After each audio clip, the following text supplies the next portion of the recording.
안녕하십니까. 스마트 간호 연구의 제5장 실험 설계에 대한 강의입니다. 저는 본서의 저자 이지아입니다. 제5장의 학습 목표는 여러분들이 본 강의를 통해 순수 실험 설계의 3가지 조건에 대해 설명할 수 있고 실험 설계의 종류와 종류별 특성을 설명할 수 있으며 여러분들의 연구 주제에 맞는 실험 설계를 구상할 수 있는 것입니다. 연구 설계란 건물을 짓기 전 작성하는 청사진의 역할을 하는 것으로 연구를 어떻게 진행할지에 대한 밑그림이라고 볼 수 있습니다. 연구 설계의 종류로는 크게 실험 설계와 비실험 설계로 나누어질 수 있고, 실험 설계는 순수 실험 설계와 유사 실험 설계로 나눌 수 있고, 비실험 설계는 조사 연구, 도구 개발 연구, 관찰 연구 등이 있습니다. 순수 실험 설계라는 것은 연구 변수 외에 연구 결과에 영향을 주는 외생 변수를 철저하게 통제한 설계라는 것입니다. 순수 실험 설계의 이 3가지 조건은 여러분들이 반드시 암기하셔야 됩니다.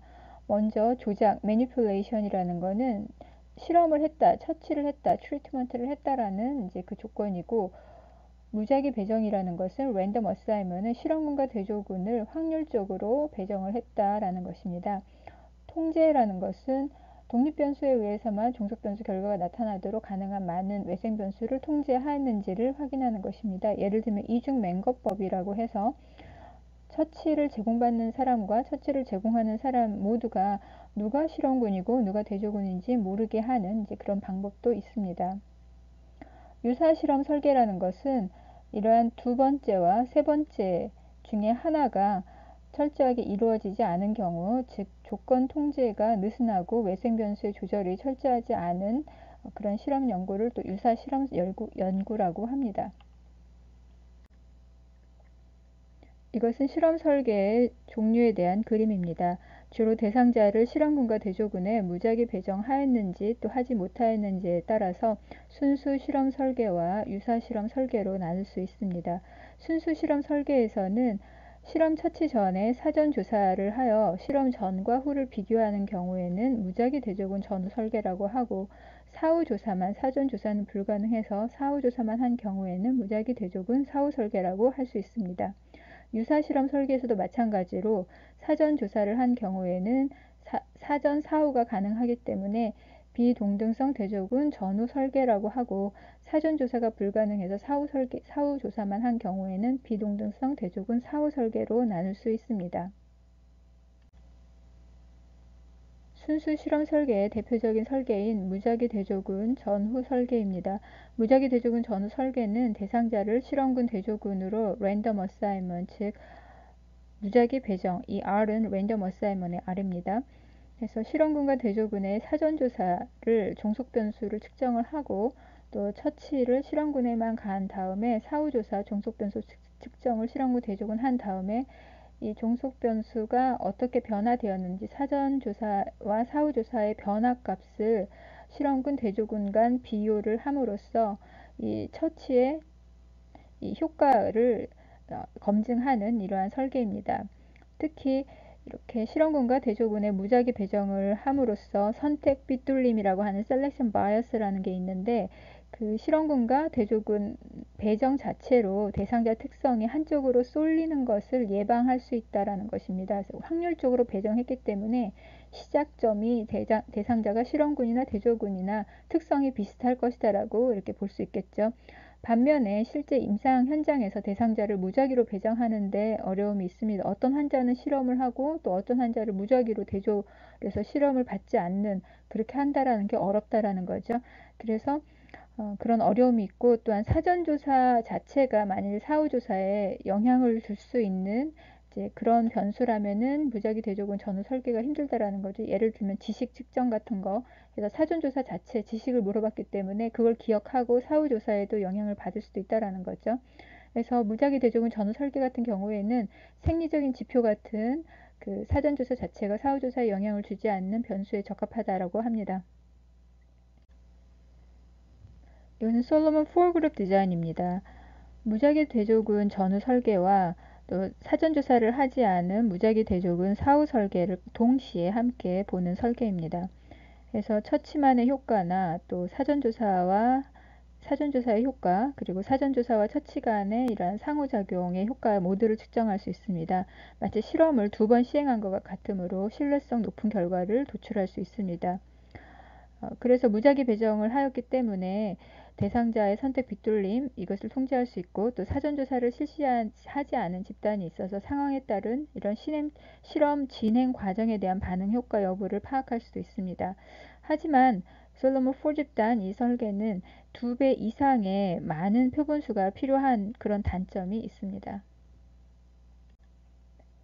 순수 실험 설계의 장점은 변수 간의 원인과 결과의 관계, 즉 인과관계에 대한 가설 검증이 가능하다는 것이고, 단점은 통제를 많이 하기 때문에 실험실 상황에서만 가능한 연구들이 많습니다. 또한 실험의 효과로 인한 것이 아닌 실험 대상이 되었기 때문에 오는 위장 효과라고 할 수 있는 홀슨 효과가 올 수 있습니다. 즉 자신이 실험 대상이 되었기 때문에 행동 자체를 좀 더 다르게 하는 이제 그러한 효과도 순수 실험 설계에서는 단점으로 발생할 수 있다는 것입니다. 비동등성 대조군 전후 설계는 유사실험 설계의 대표적인 설계입니다. 실험군과 대조군을 무작위 배정하지 않았습니다. 즉 R이 여기에 없죠. 그리고 실험군과 대조군의 사전조사 종속 변수를 측정하고 처치는 실험군에만 가하고 사후조사로 실험군과 대조군을 한 다음에 이 평균값을 실험군과 대조군을 비교해서 처치의 효과를 측정하는 이러한 설계입니다. 무작위 배정을 하지 않았기 때문에 선택 빗돌림이라고 하는 셀렉션 바이어스의 가능성이 매우 높습니다.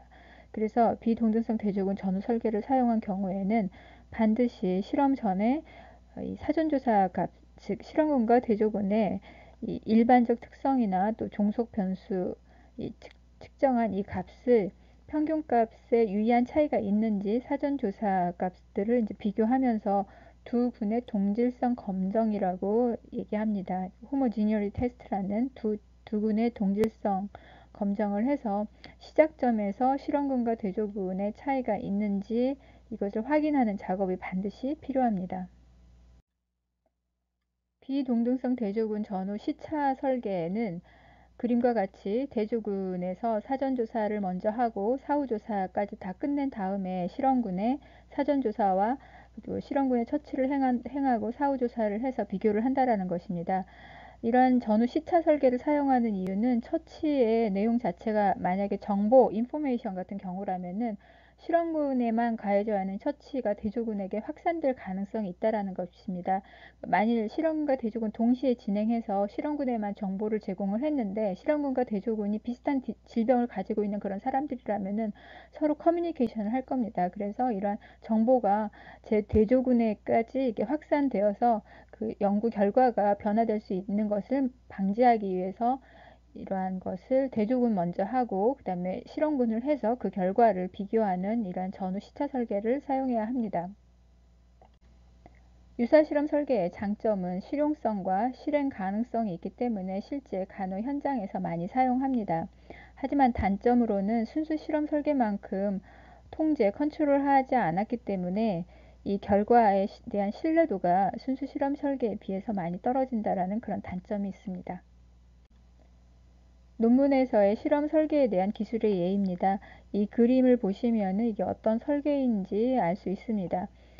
보시면은 실험군과 대조군 experimental 그룹과 컨트롤 그룹에 R이 되어 있죠. 그래서 랜덤 어사인이 했다라는 거죠. 그래서 이건 무작위 대조군이라는 거고, 프리테스트 사전조사를 하였고 또 인터벤션 처치가 있고 그리고 사후 테스트를 했기 때문에 그래서 무작위 대조군 전후 설계를 사용했다라는 걸 알 수 있고, 이 경우에는 사후 테스트를 이렇게 3번을 했다라는 걸 알 수 있습니다.